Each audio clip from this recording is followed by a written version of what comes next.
کچھ نہیں کرنا ہم نے، نہ پڑھنا ہے، نہ ہم نے علمی ترقی کرنی ہے.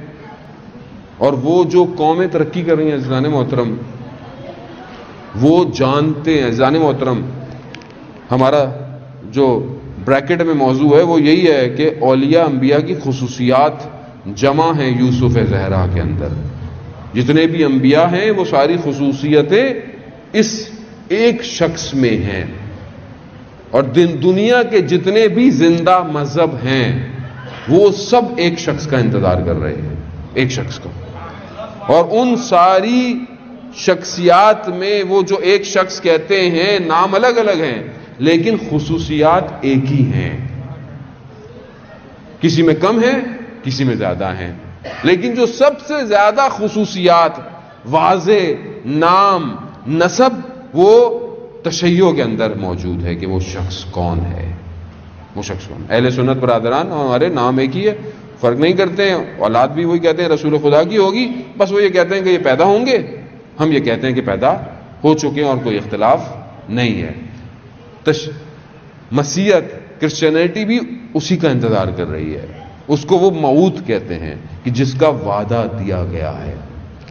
حضرت عیسیٰ نے بائبل کے اندر جہاں پر 50 یا 100 دفعہ موعود کا لفظ استعمال ہوا ہے، وہاں پر 50 دفعہ حضرت عیسیٰ کے علاوہ ہے کہ یہ کوئی اور ہے. اور خود حضرت عیسیٰ علیہ السلام فرماتے ہیں اس کا انتظار ایسے کرو جیسے تمہیں پتا ہو کہ تمہارے گھر میں رات کو ڈاکہ ڈلے گا، تم ڈاکو کا انتظار کیسے کرو گے؟ کیسے کرو گے؟ یعنی جاگ کے کرو گے؟ کہا اس کا انتظار ایسے کرو، وہ جو آنے والا ہے. وہ پوری قوم انتظار کر رہی ہے. ہم بڑے آرام سے کہتے ہیں وہ ویسٹ تو یوں ہے، ویسٹ تو یوں ہے. وہ حضرت عیسیٰ اتریں گے، وہ سارے واپس حضرت عیسیٰ کی طرف چلے جائیں گے. اور پھر وہ دیکھیں گے حضرت عیسیٰ کہاں جا رہے ہیں، دیکھو حضرت عیسیٰ امام زمانہ کے پیچھے جا رہے ہیں. تو کیا آپ کیا سمجھتے ہیں وہ کیا کریں گے وہ لوگ؟ اور ہم لوگ کیا کریں گے؟ ہم نے کیا کرنا ہے؟ ہم سے باتیں کرنی ہے خالی، ہم لوگ اور کچھ نہیں کرنا. ہم تو جو کام کر بھی سکتے ہیں، اگر بہت ہم نے تیر مار لیا تو ہمارے سارے کام فیس بک کے ہیں. ہم تو مجتہد بھی فیس بک پر ہیں، ہم کفر کے فتوے بھی فیس بک پہ دے دیتے ہیں، وہ سب ہمارا فیس بک. دین سیکھنا اچھی بات ہے، لوگ سوال پوچھتے ہیں، ساری چیزیں پوچھتے ہیں، ہمارا کام ہے جواب دینا. ہم صبح شام لوگوں کو جواب دیتے ہیں. بہرحال دیر سویر ہو جاتی ہے، لوگ ناراض بھی ہو جاتے ہیں بعض اوقات، مولانا صاحب جواب نہیں دے رہے. بھائی آپ کی صبح ہوئی ہے کیا میری رات ہو رہی ہو کیا پتا؟ لیکن نہیں، مولانا نے جواب کیوں نہیں دیا؟ بھائی جواب دے دیتے ہیں، مسئلہ نہیں ہے. میں بعض اوقات دیکھتا ہوں کہ ایسے عام مسائل کہ جو ہمیں اعتراض نہیں ہے بتانے میں، ہمارا کام ہی ہے، لیکن یہ ہمیں پتہ ہونے چاہیے گھروں کے اندر. اور یہ جو کتابیں ہیں چند، یہ ہمارے گھروں میں ہونی چاہیے کم از کم. جس کی مرجع کی تقلید کرتے ہیں توضیح المسائل پتہ ہو، چیپٹر پتہ ہو.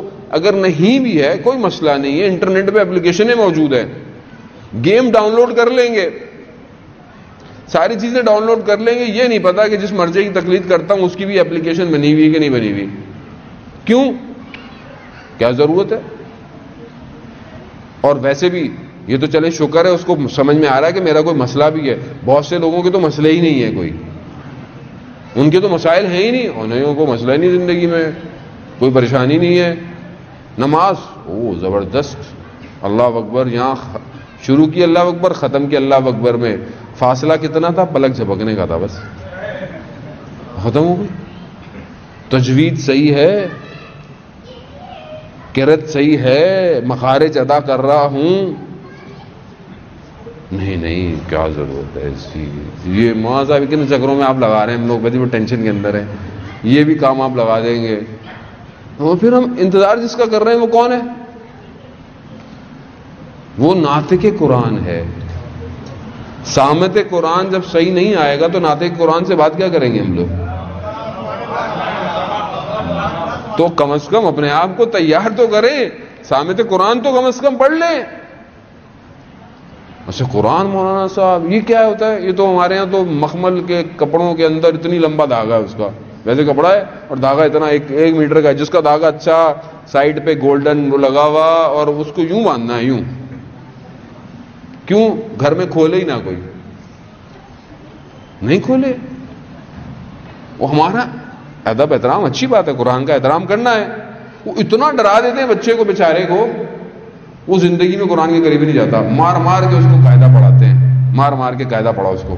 وہ کہتا ہے بھائی بھاگ ہی جاؤ اس سے.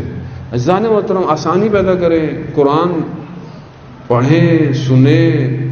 صبح شام واٹس ایپ کے میسیجز، پتہ نہیں کیا کیا ہم پڑھتے رہتے ہیں، اور قرآن ہم سے نہیں پڑھا جاتا. آپ اپنے آپ سے خود دیکھیں نا کہ ابھی آپ 5 دن جو ہیں، درود بھیج دیں محمد والے محمد.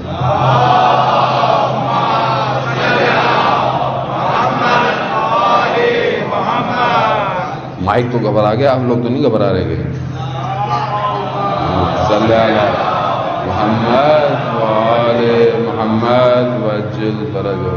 نعرہ حیدری، آواز بلند نعرہ صلوات.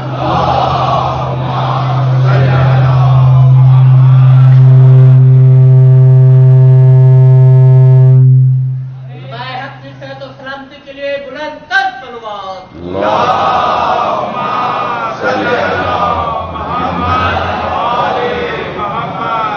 یہ چاہ رہے تھے ہمارا بھی جنازہ چلا جائے یہاں سے. خدا ہم لوگوں کو بھی لے کے جائے. کہہ رہے ہیں ان کو کیا کرنا پڑ کے. عزیزان محترم، دیکھیں ہم جس کا انتظار کر رہے ہیں وہ قرآن کی حکومت لے کر آئے گا. اگر آج قرآن نہیں ہوگا تو کل کیسے اس حکومت میں انٹری ہوگی؟ مجھے آپ بتائیں. اس حکومت کی شرط یہی ہے، اس کی انٹری یہی ہے. ابھی آپ نے کہیں ایڈمیشن لینا ہو تو ہر جگہ کی شرائط ہیں، یہ پڑھنا آنا چاہیے، یہ پیپر دینے چاہیے، یہ ہونا چاہیے، یہ ہونا چاہیے. کسی ملک کا ویزا چاہیے، آپ زیارت پہ جا رہے ہیں، پاسپورٹ کی آپ کی ویلیڈیٹی اتنی ہونی چاہیے. یہ سب شرائط ہیں، یہ سارے. خوب یہ شرائط پورے نہیں ہوں گے آپ نہیں جا سکتے. یہ چھوٹی جگہوں پر جانے کے اتنے شرائط ہم سے پورے نہ ہوں تو ہمیں کوئی انٹری نہیں دے رہا. تو وہ حکومت جس کا انبیاء انتظار کرتے رہے، اس کی انٹری ایسی مل جائے گی ہمیں؟ نہیں عزیزان محترم. وہ ہے کہ جس کے لیے پروردگار نے رسول خدا کو معراج پر جو ہے وہ باقاعدہ الگ سے کہا. کہ پریشان نہ ہو، بہرحال یہ تو چھوٹی موٹی باتیں ہوتی رہتی ہیں ہمارے ہاں. اب وہ میں ایک جگہ لیکچر دینے گیا اور جاتا رہتا تھا، آڈیٹوریم تھا، تو میں گیا تو وہ ان کا اکثر یہ مائک جو ہے نا وہ ہر وقت ٹرن ہو رہا ہے، کبھی یوں ہو رہا ہے، کبھی یوں ہو رہا ہے. اب سارے لوگ بیٹھے ہوئے ٹائم سے آئے ہیں، میں بھی ٹائم سے آیا ہوں، لیکن ان کا یہ ہر وقت جو ہے نا وہ صحیح نہیں ہو رہا نا. کبھی کچھ ہو رہا ہے، کبھی کچھ ہو رہا ہے. میں نے بند کروا دیا. میں ایسے ہی چلا گیا آڈیٹوریم کے درمیان میں واک کرتا ہوا. میں کہا میں ایسی لیکچر دے دیتا ہوں. میں کہا ہمارا مسئلہ ہی ہے، میں آپ کو بتاؤں. کیونکہ ہم مذہبی جب کام کرتے ہیں نا اسلامی، تو وہ ہم سستا کام کرتے ہیں اور کہتے ہیں اچھا وہ جاننے والا ہے نا یار اس کو بیچ دینا. کیوں؟ کیونکہ مذہبی کام سستا مفت میں ہو جائے گا. لیکن ابھی یہ اگر خدا نہ خواستہ نعوذ باللہ، میں نام نہیں لیتا، بہرحال کوئی اور جگہ ہوتی تو لاکھوں کا ساؤنڈ سسٹم پڑا ہوا ہوتا ہے اس ٹائم. یہ نہیں خدا نہ خواستہ مینجمنٹ کو کہہ رہا ہوں، نہیں، میں ویسے کہہ رہا ہوں، نیچرل ہے کہ ہم نارملی ان چیزوں پہ اتنی توجہ نہیں دیتے. ایک اسپیکر کو میں جانتا ہوں باہر ویسٹ میں، وہ ایک دن پہلے آتا ہے، جہاں اس نے مجلس پڑھنی ہوتی ہے نا، ایک دن پہلے آتا ہے اور ساؤنڈ ٹیسٹ کرتا ہے. میں ایک لڑکے کو ملا دبئی میں، اس نے بولا میں اس کے ساؤنڈ سسٹم کے لیے دبئی سے سامان لے کے گیا. کتنے کا؟ $1,00,000 کا. امام بارگاہ والوں نے مجھے بلایا. کیوں؟ کیونکہ وہ نہیں چاہتا اس کا لفظ ضائع ہو. قیمتی ہے. کس کا ذکر کر رہے ہیں آپ؟ جس کا کائنات انتظار کر رہی ہے. تو آپ اس کے لیے نظام تو چینج کریں. ولادت ہے، کالے چادر ڈالی ہوئی آپ نے یار، اور یہ چادر میں محرم سے دیکھ رہا ہوں، یہ ابھی تک ہے. یعنی بس چل رہا ہے، چلنے دے. اگلی دفعہ میں شرائط کے ساتھ آنا پڑے گا مجھے، یہ بھی ہو یہ بھی ہوگا آؤں گا پھر بھائی، ورنہ نہیں آ رہا میں۔ یہ خود کرنا پڑتا ہے، پھر لوگ بعد میں کہتے ہیں مولانا صاحب کے بھرم ختم نہیں ہو رہے۔ بھائی آپ نہیں سمجھ رہے ہیں تو پھر مجھے خود کو کرنا پڑے گا نا، یا میں گھر سے لے کر آؤں میں اپنے ساتھ لے کر آؤں ساری چیزیں۔ آپ دیکھیں، آپ جشن ہے 5 دن آپ امام زمانہ کے لیے، آپ نے پھول ہی نہیں رکھے ہوئے کوئی، کہ وہ آ رہا ہے جس یوسف زہرا کا حضرت خضر نے سلام بھجوایا تھا۔ صلی اللہ محمد